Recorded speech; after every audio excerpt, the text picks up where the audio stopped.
Sepanjang sejarah umat manusia, pesan-pesan ilahi seringkali diselimuti misteri. Nabi, Mesias, atau dengan nama mana saja Anda memanggil mereka, sering dianiaya dan ditindas. Ajaran mereka dikaburkan. Tapi bagaimana kita membedakan yang benar dari yang salah? Untuk lakukan itu, seseorang hanya bisa mengandalkan bimbingan ilahi dan kebenaran menunjukkan diri pada mereka yang sungguh mencari.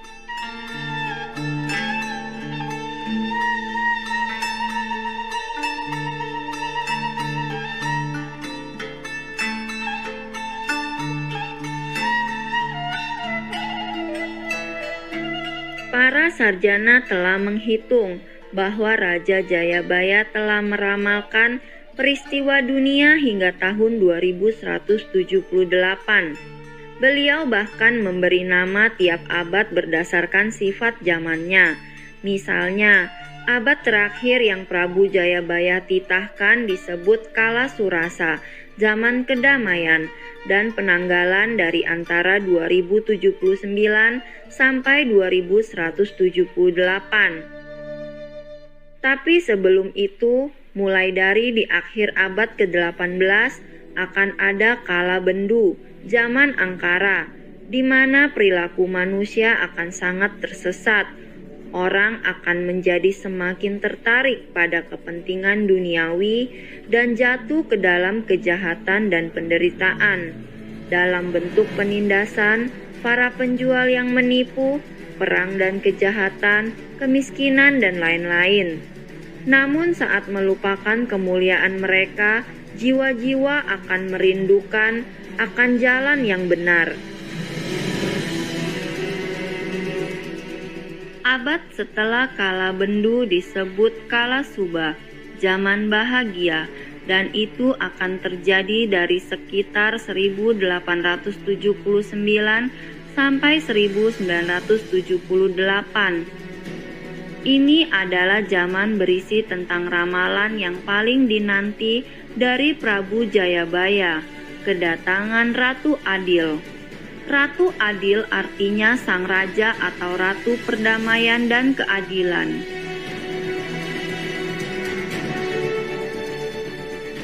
Dia adalah Mesias bangsa Indonesia dan dunia yang sudah lama ditunggu.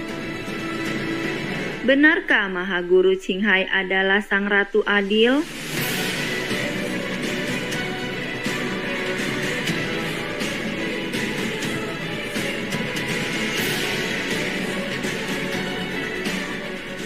Guru memang seorang Mesias wanita yang anggun dan tahun lahirnya 1950, berada dalam perkiraan abad kala subah. Dan beliau merupakan pembela perdamaian dan keadilan paling berdedikasi untuk semua.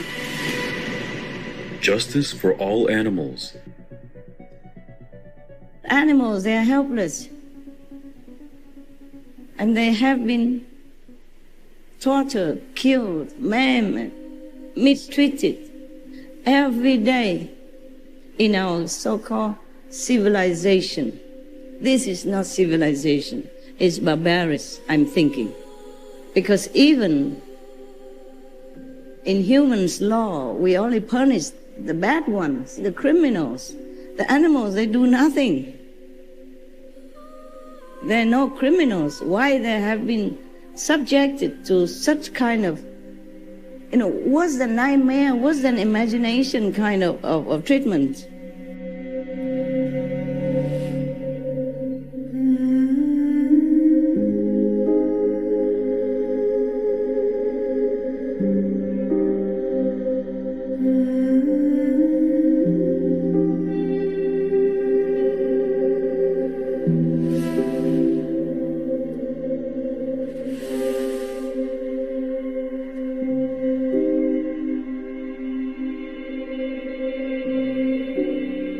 We have to be fair to the animals. How can we, as a human, strong, intelligent, have choices? Torture somebody who is weak and helpless like that and expect mercy, huh?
etc.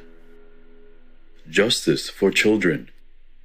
God doesn't want any suffering for any beings, not any blood, any flesh of animals or any other beings, not even the circumcision. Think about it. What kind of God would like to inflict pain on poor, innocent, helpless babies and children, or even male adults? For what? What for? God wants to cause worry and pain for their parents. I'm sorry if I have offended you in any way, but my heart, I feel like it's boiling with...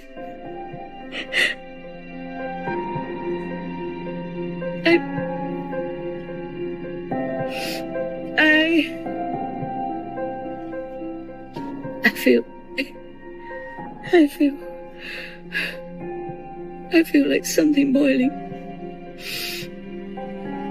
Thinking of these babies and imagine how they have to feel so helplessly delivered. Just babies, a few days old, my God. Please stop it. Otherwise, God will punish you more.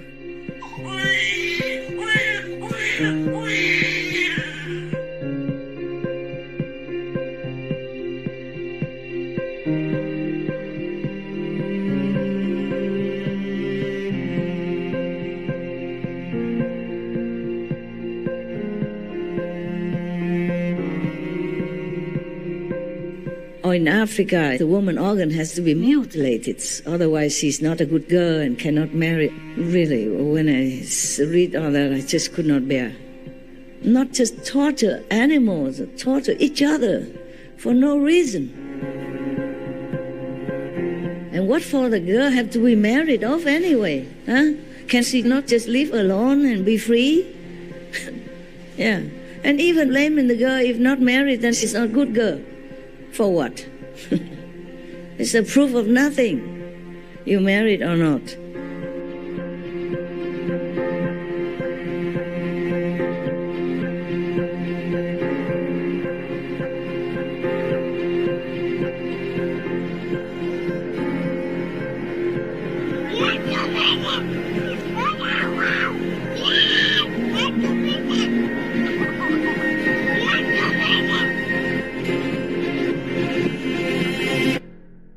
It pains my heart also to know, to see all this human trafficking going on in the world and not much done about it. Can you imagine how many innocent, poor, helpless children have been kidnapped and forced into this kind of despicable work just for some rich privileged few? How many parents have agonized over the loss of their children and don't know what happened to them. To think about it, children helplessly delivered into this brutal beast of so-called beast. I cannot bear it. Teach our children the best way to live their lives, not making a bad example, poisoning them, making them sick, and then worry sick about their illness. Save their lives. Give them proper food, nutrition, not poison. Give them live food, not dead corpse, not dead carcass.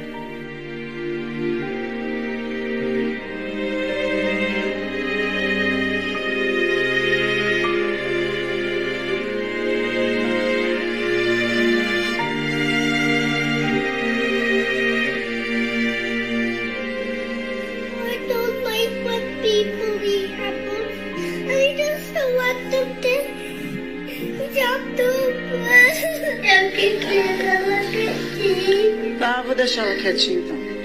Eu não quero minha batata galinha. Tá bom. Então tá. Não gosto que eles mordem. Eu gosto que eles ficam em pé. É isso. Então tá bom. Então a gente não vai comer mais não, tá bom? Tá. Esses animais tem que cuidar deles, não comer. Tá certo, meu filho. Então come a parte da batata e do arroz. Tá bom.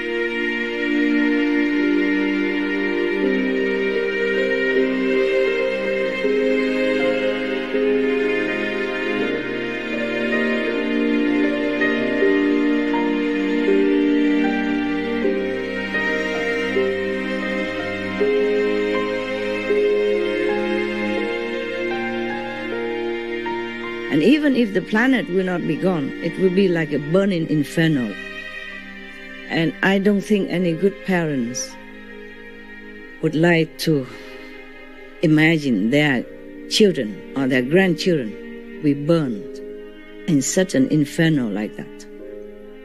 So if they love their children, grandchildren, great-grandchildren, they have to act now. They have to be vegan now.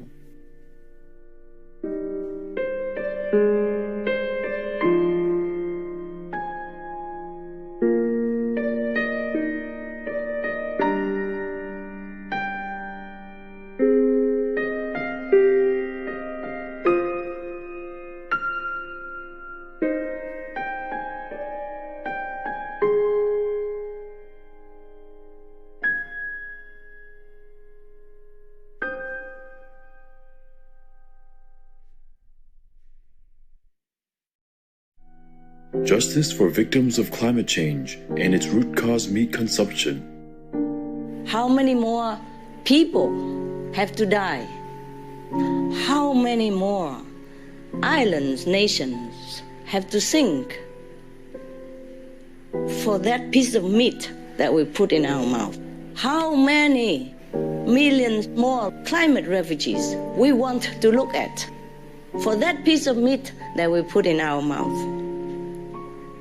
How many more families do we want to break up due to this kind of disease and death caused by meat?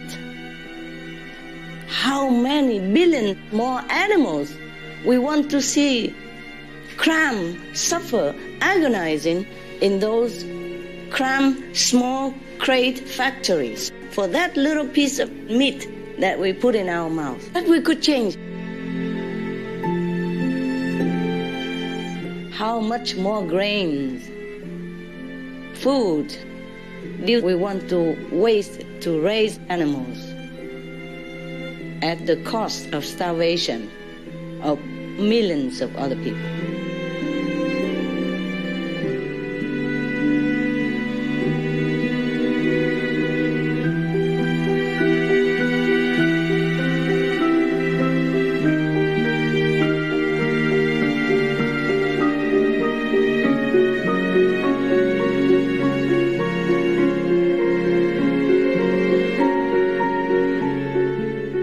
Right now, we have 1 billion people already go back to hunger.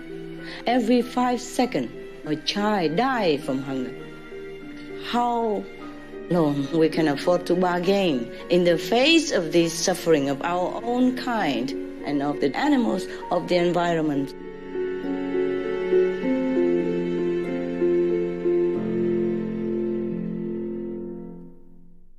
Justice for war victims, including soldiers and refugees.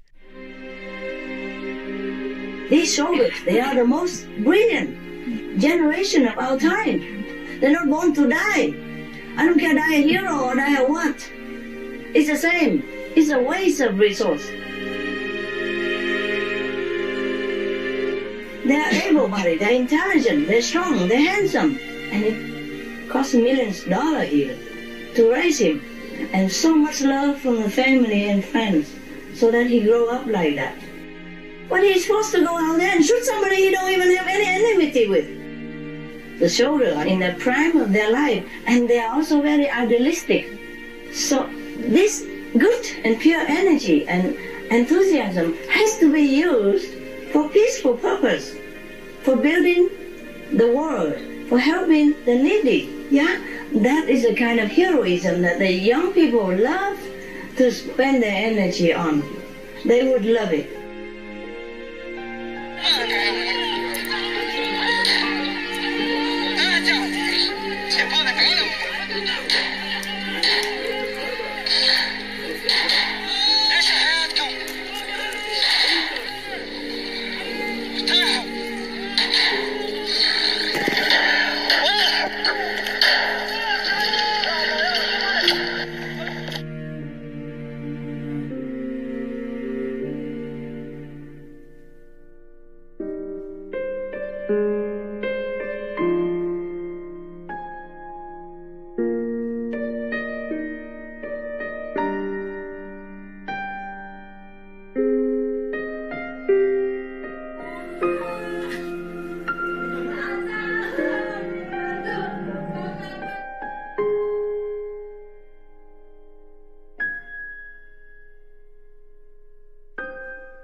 To send troops to our country is really a very bad idea, because the soldiers are very vulnerable to a new environment.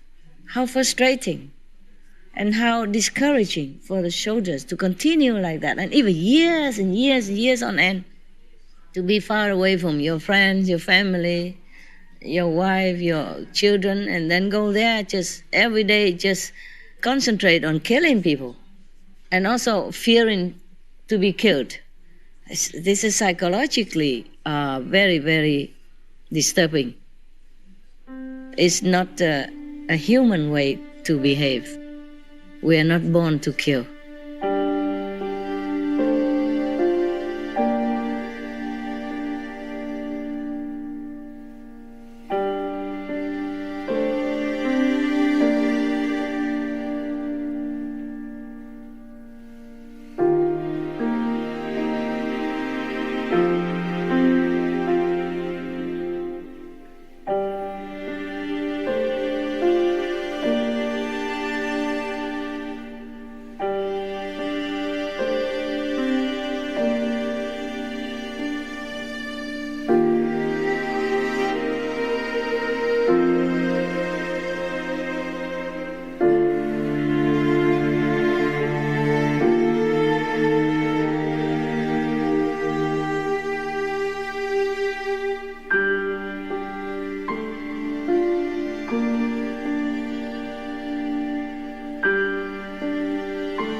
Many veterans became even homeless. It's not fair that they sacrifice their youth, their prime time for the country, and then come home, become a homeless beggar.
before we make war, we should think, how would you feel if you were there in the war zone?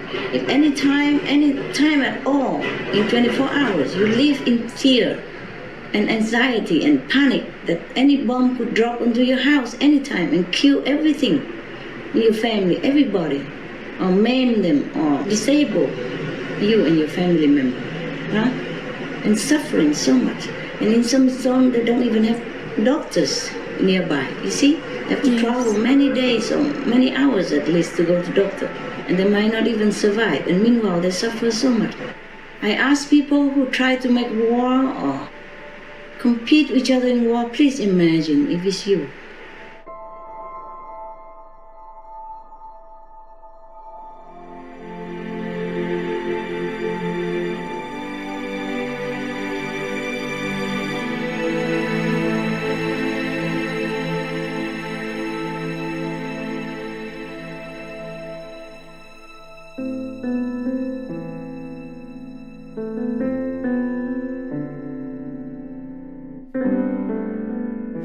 I'm here with you and laughing and talking to you, but my heart's always with the refugees.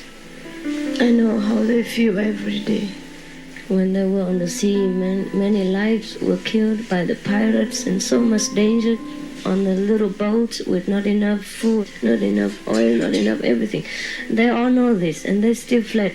It must be something more frightening than death that driven them out of their country, especially since for 5,000 years of our national history, nobody has ever done that.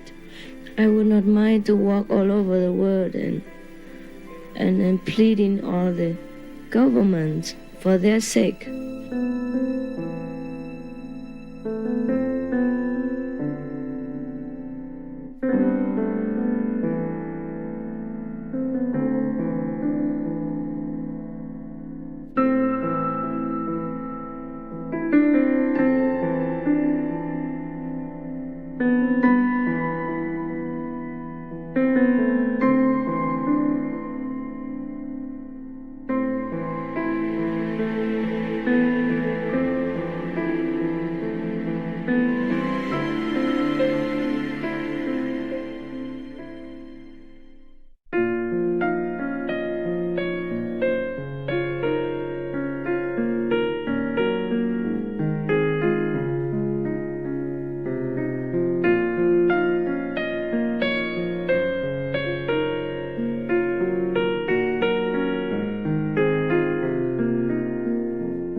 Supreme Master Ching Hai also met with many other dignitaries on behalf of the refugees, but regretfully we cannot show images of these meetings as they are no longer traceable, or because she sometimes went alone or with only one or two persons and without any photography equipment at the time.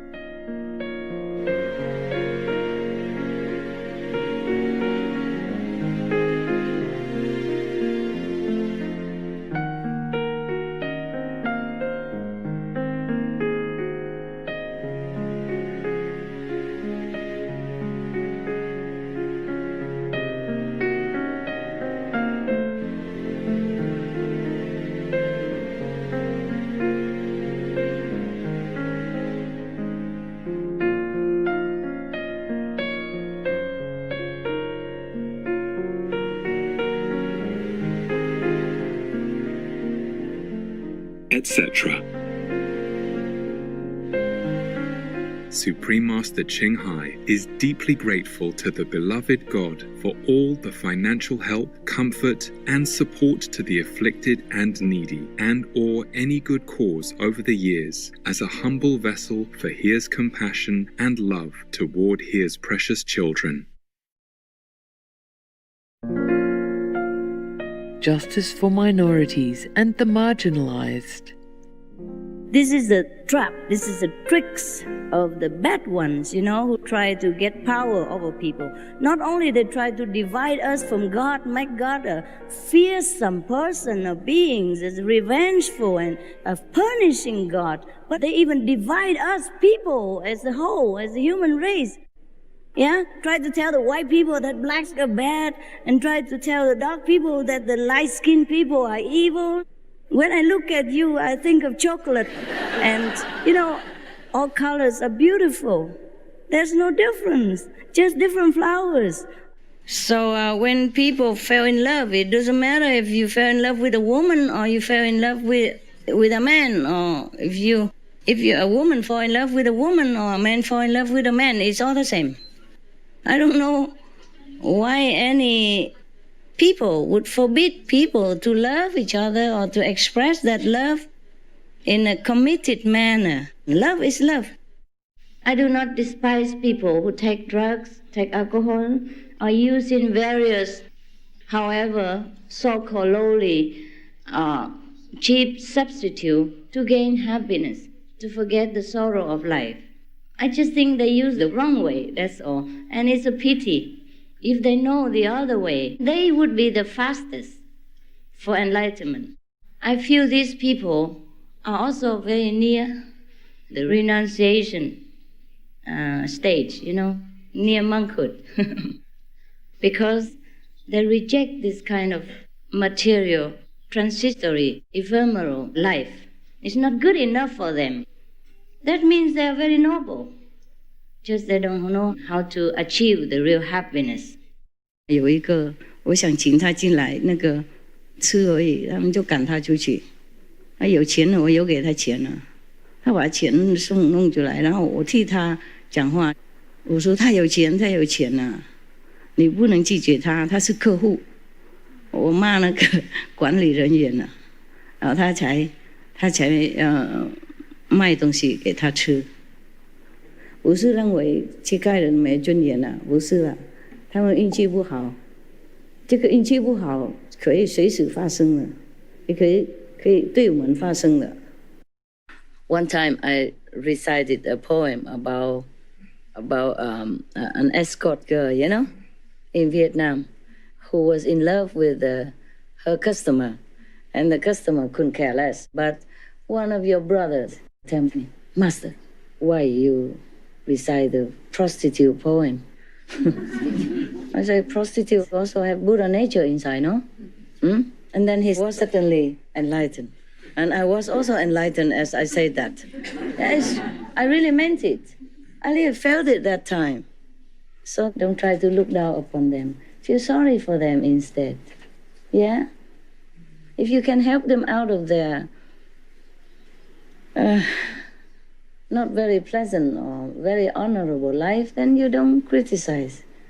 There were some girls, three, 4 girls sitting in front of that nightclub door, And you know the way they wear, you know, you know who they are. And there's a mama son also sat together with them. So I asked her for the robe. And I also waved to the girls and say, see you later. And they also smile very big. And then I say, I'm going to eat some Indian food now. Would you like some? And the mama said, no. You don't bother. You don't have to bother. I said, no, I like to. I like to give to the girls. All the girls say, yes. Please. Actually, I was thinking maybe Hong Kong people don't like Indian food too much. Maybe it's too sharp for them, you know? And when they're doing this business, if they have some problem with the stomach, no good. So I passed by the Thai shop. I bought some spring rolls, vegan, and I gave it to them. But I was too tired already. So I sent your brother, the brother that accompanied me. I said, you bring it to them and say, with love for me. And when they saw your brother come back, they knew he was with me. And they jumped and happy. With the bag, they knew what it is. You don't have to buy things and give it to them like me, like that. But be friendly and loving to all, okay? I know who they are, okay? I know what they do. But I respect and love them just the same as I respect and love you. I have not a nano-millimeter difference between you and them.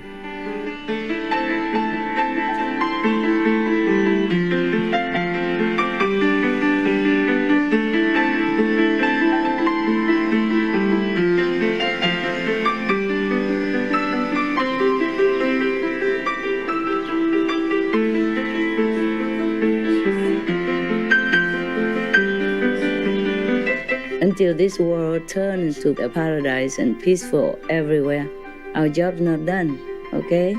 Until the animals are free from suffering and respected as individual beings from God, our job is not done. There are people still oppressed because they are poor, because they are black, because they're a different color, or because they're disabled, or because they are gay, or because they are lesbian, or because they're bisexual. Until they are free, until all of them are equally treated with respect and love, our job is not done. The refugees, the orphans, the elderly, nobody takes care, the victims of disasters, of war, of oppression, yes, controlled, no freedom. For them, you have to meditate also. Wake up, look around. People still suffer. Animals still suffer. And the world is not equal. It's not right. So don't think your job is done, eh? Okay?